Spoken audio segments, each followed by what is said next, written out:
Quelle entrée, mais c'était incroyable. On s'y croyait, on serait quoi à Mexico. Alors, Marie-Mame Joglou, Isabelle Martinet et Sarah Kahlo-Doraghi, ou Frida Doraghi, petit hommage. Ah mais oui, bah, je sais bien pourquoi je dis ça. Je vous regardais intensément, mais il y a quelque chose qui ressemble à un hommage.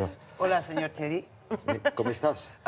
Muy bien. Bien, muy bien. Es muy poco convencional, pero estoy encantada que se interese en los artes de México.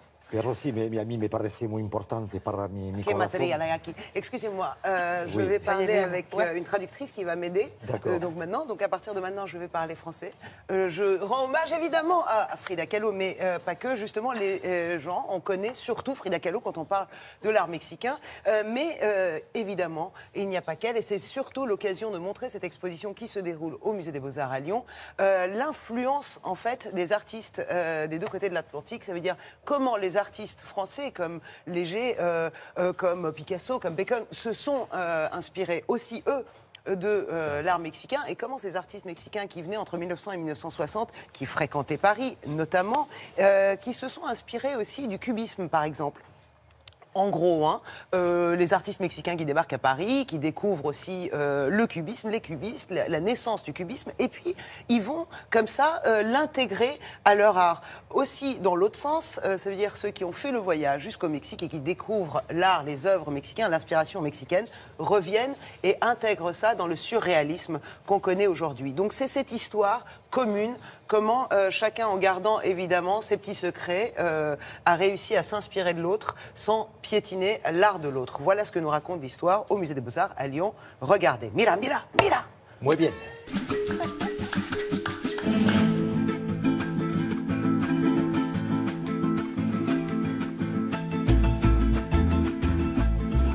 Notre exposition s'intitule Los Modernos, dialogue France-Mexique, parce que nous avons souhaité présenter deux scènes en miroir, la scène française et la scène mexicaine. Notre champ de travail commence au tout début du XXe siècle et nous nous arrêtons au début des années 1970. C'est une période qui est marquée par le traumatisme des deux guerres mondiales et puis au Mexique par l'épisode très important de la Révolution mexicaine. L'idée, c'est de voir quels sont les points de rencontre entre les artistes européens et les artistes mexicains, mais de voir également leurs écarts et leurs dissemblances. Beaucoup d'artistes en fait mexicains ont eu la chance de quitter le Mexique grâce à des bourses d'études qui les ont amenés à parcourir l'Europe. De très nombreux se sont installés à Paris et ça a été l'occasion pour eux notamment d'entrer en contact avec les artistes du mouvement cubiste. Diego Rivera, cet artiste mexicain qui s'installe à Paris à partir de 1911, il prend un atelier dans le quartier de Montparnasse et ça va être l'occasion vraiment pour lui de nouer vraiment des amitiés artistiques. Il va être totalement influencé par le cubisme de Picasso, de Braque, de Glaise. Au cours des années 30 et dans les années 40, les choses s'inversent. On voit quelques grandes figures qui sont proches du mouvement surréaliste, qui vont être absolument fascinés par le Mexique.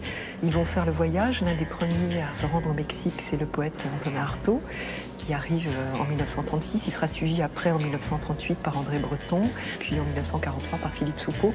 Donc on voit toutes ces grandes figures liées au surréalisme qui sont à la recherche de nouveaux liens entre l'homme et la nature et qui vont se rendre donc au Mexique tout naturellement. C'est vrai que le public français est très fasciné par la figure de Frida Kahlo. Elle est devenue d'ailleurs une sorte d'icône. Et je crois que l'intérêt de l'exposition, c'est de montrer la richesse de beaucoup d'autres personnalités.